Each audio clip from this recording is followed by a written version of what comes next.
የፈጅር ሶላት ካለፈው ተሳክቶለት መጨረሻ ላይ አላህን የሚፈሩ ፊራሳ ያላቸው ሰዎች ይሄን ማስተዋልም ይችላል። ፈጅር የማይሰግድ ሰው ፊቱ ላይ ድብርት፣ ገፍላ ይታይበታል። ቀኑን ሙሉ የተጫጫ ነው፣ እያዛጋ በማያጋጨው ከሰው ጋር እየተጋጨ ትርፍ ንግግር እየተናገረ ይውላል። አላህን ፈርቶ አላህ ባዘዘው መሰረት ፈጅርን በሰዓቱ ከሰገደ ሰው በተቃራኒ አላህ ባዘዘው መሰረት ቀደም ብሎ ተዘጋጅቶ ሐያ ዐለ ሶላህ ለሚለው ሐያ ዐለል ፈላህ ለሚለው የአላህ ጥሪ መልስ ሰጥቶ ፈጅርን በሰዓቱ የሰገደ ሰው ንቁ ይሆናል። ቀኑን ሙሉ ቀሎት ይውላል። ፊቱ ላይ የኢማን ኑር ይታይበታል። ጸባዩ ያምራል።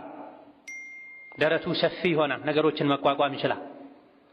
በተቃራኒው ግን የቀኑን ጅምር አላህን በመታዘዝ ሳይሆን ሸይጣንን በመታዘዝ የጀመረ ፈጅር ላይ የተኛ ቀኑ ይበላሻል። ሸይጣን ፊቱ ላይ ሸንቶበት ስቆበት ይሄዳል። ለዚህም ከሰዎች ጋር ግንኙነቱ የተበላሸ ይሆናል። ይጨቃጨቃል፣ ይነጫነጫል።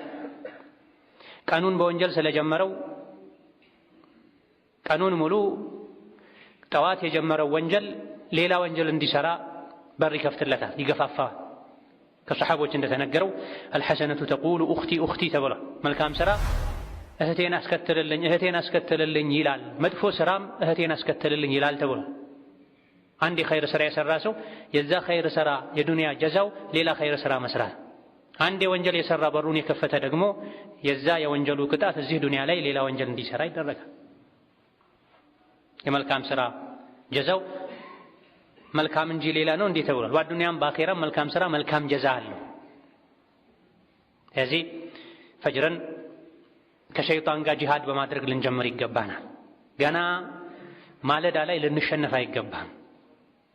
ባለፈው ሳምንት የተጠቀሱ አስባቦች አሉ፣ አጋዥ ነገሮች አሉ። እነዚያ አጋዥ ነገሮችን በመጠቀም ፈጅር ላይ የቀኑ ጅምር ላይ ሸይጣንን አሸንፈን ምቾትን፣ ድሎትን፣ ሙቀትን ርቀን ለአላህ ጥሪ መልስ ልንሰጥ ይገባናል።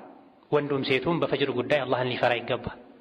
ገፍላ ያለበት ቤት፣ ንቃት ያለበት ቤት ሁለቱ የተለያዩ ናቸው። አባወራው ከገፈለ ግዴለሽ ከሆነ እማወራዋ ግዴለሽ ከሆነች ልጆችም የእነሱን መንገድ ነው የሚከተሉት። በተለይ አባወራ አባት ቤት የሚሰግድ ከሆነ ፈጅርን የሚያሳልፍ ከሆነ የሌሎችም ዕጣ ፈንታ ተመሳሳይ ነው የሚሆን።